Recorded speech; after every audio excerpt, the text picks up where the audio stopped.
We're running. Yes. So we're very proud to be here with Virgil Donati, the Drumworld Festival 2016. Welcome. Here we are. Yes, thank you very much. How do you like the festival so far? It's amazing. Apart from the heat, it was very, very, very hot on stage. Yes. But in a way, that's conducive to loosening up the muscles in the body and Yes. being nice and limber to play. So that part was good. But there was a little sweat, but that's good. Yeah. That's good. Sweat and drums. Enjoying it, enjoying the festival. Did you see something you liked that gave you inspiration so far from the guys playing? Well, everyone, you know, like the great thing about these events is that you're always exposed to such diversity, and you know, the one thing I've noticed so far I managed to see two guys before me, Yeah. and it was very diverse. You know, it's just the styles, and it's not, you know, one was a very young gentleman. So What was his name? Myron, very, young very Dutch good. guy. Yeah. He's up and coming for sure, and Dre was phenomenal, more a gospel type drummer, Yes. and then they had me, you know. And I don't know what I am, but according to the Dutch voters, I'm a hard rock metal drummer. So there you go. There you go. That's Yeah. It's always with these categories. Yeah. You're somewhere in between. It's okay. So if you're playing, of course you do a lot of clinics, workshops, and also band drumming. Can you explain the difference as a drummer, as a musician, when you play with a band or when you play in a festival for a drum audience? What's your approach? What's the difference when you play? Yeah, that's an interesting question. I don't know if I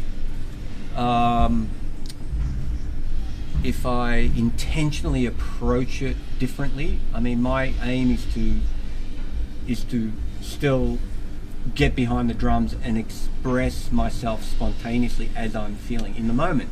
I'm very much an improvisational drummer. You know, Yeah. I quite often don't have specific parts worked out that I play night after night after night.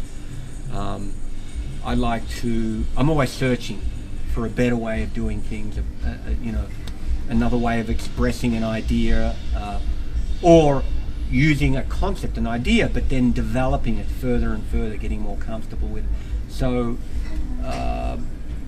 you know, whether it's playing with a band or on my own with a track, if I'm playing for tracks, for example, like I did today, it's like playing with a band. It's a virtual band. Yeah.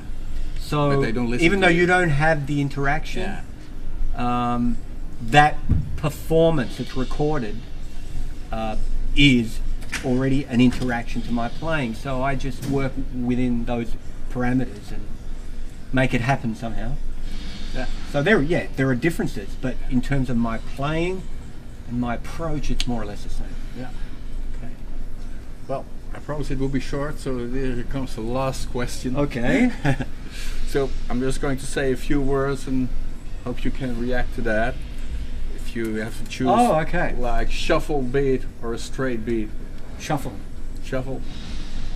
And live or studio. Studio.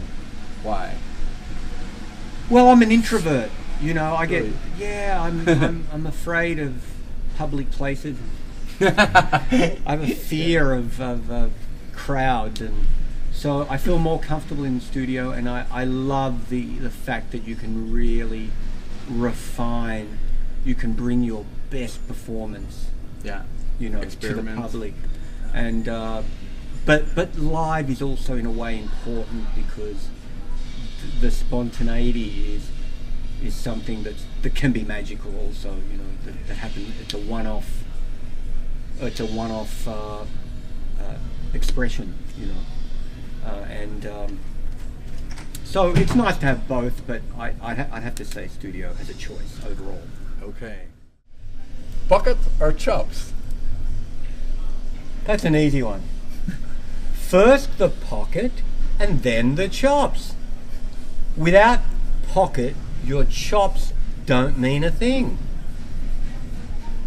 I mean, your chops have to have pocket as well. So start with the pocket. Yeah.